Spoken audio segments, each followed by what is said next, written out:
What is up, guys? Now time for day 2 leading up to pay-per-view weekend. We're going to go over the co-main event, Sean Strickland versus Paulo the Eraser Costa. I was trying to keep in Sean Strickland's nickname Tarzan, but I kind of just realized he'd rather go by Sean Strickland. He doesn't really like the Tarzan thing. And I'm actually really glad. I was actually afraid that this fight was going to get canceled ever since Sean Strickland's incident with those kids ding-dong ditching his house and trying to pull a prank and how he reacted. I think that he was in the right to do something. I just was not a fan of how he went about it.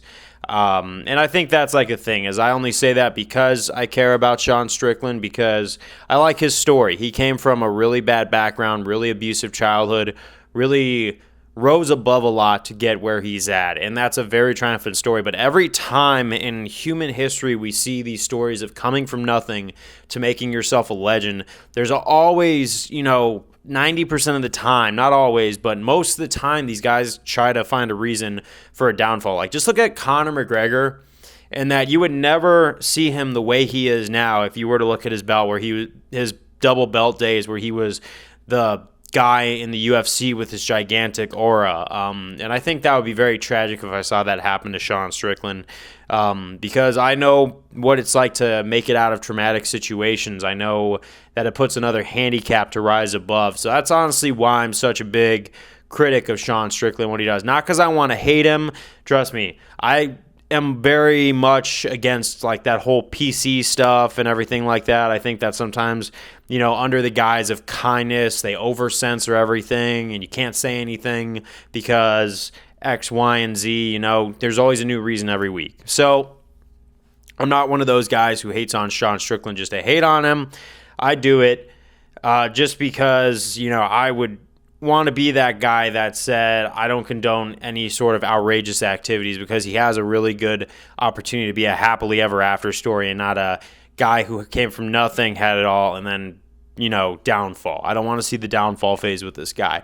But moving on, he's fighting Paulo Costa, and I still have Sean Strickland as a favorite against Paulo Costa. I do want to do that for the channel, where I go favorite, underdog, because I don't like to pick a definitive dude, because anything can change the trajectory of a fight. You never know. One punch could change the whole thing.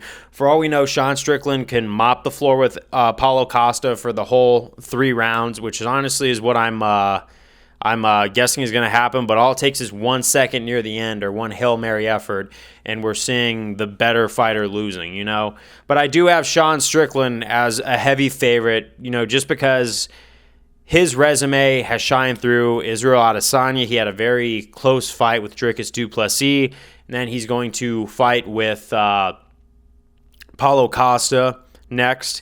And I think that it should be pretty easy. Only reason looking is I know that Paulo Costa did really well against Robert Whittaker, especially that spinning kick in the first round of their fight, and he had some really awesome moments despite Robert Whittaker ultimately taking the victory.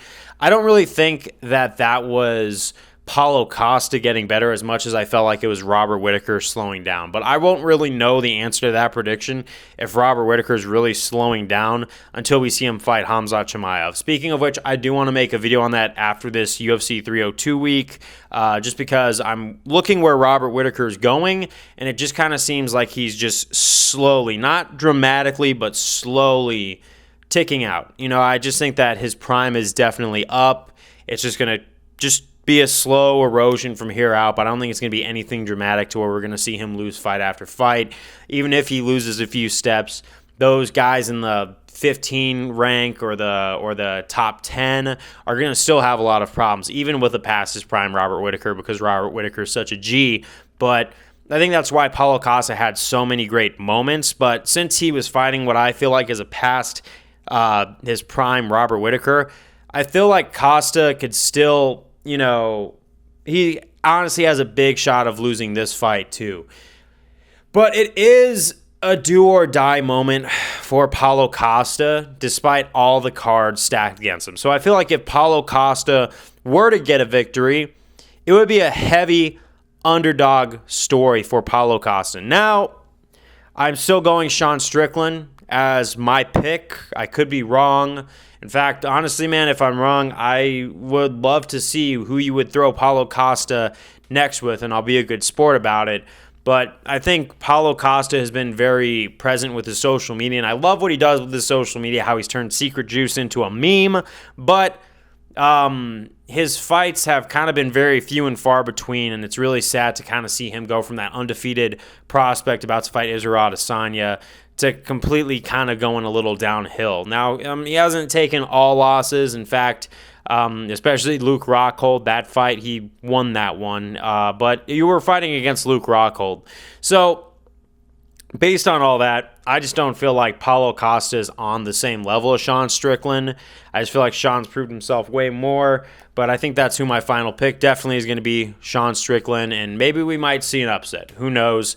But I really think Sean Strickland is going to want to go for another crack at that belt, and there's no better way to get back into the mix or earn his way back into the mix, because the thing about Sean and his personality gets him into a lot of PR trouble, which makes re-earning title shots and climbing up the rankings a little bit harder. He refuses to play that butt-kissing game, and for people like that who just refuse to, suck up your ways to the rankings, it's going to have a very conflict-heavy climb. So he's going to have to really fight hard to earn that rematch. And but he's going to want to make a statement. And I've seen a determined Sean Strickland before. I don't think we're not going to see Sean Strickland, be determined again. I think he's going to be ready to come full steam. He's going to have more motivation than ever to get things launched off. But yeah, Sean Strickland, final pick. Let's go.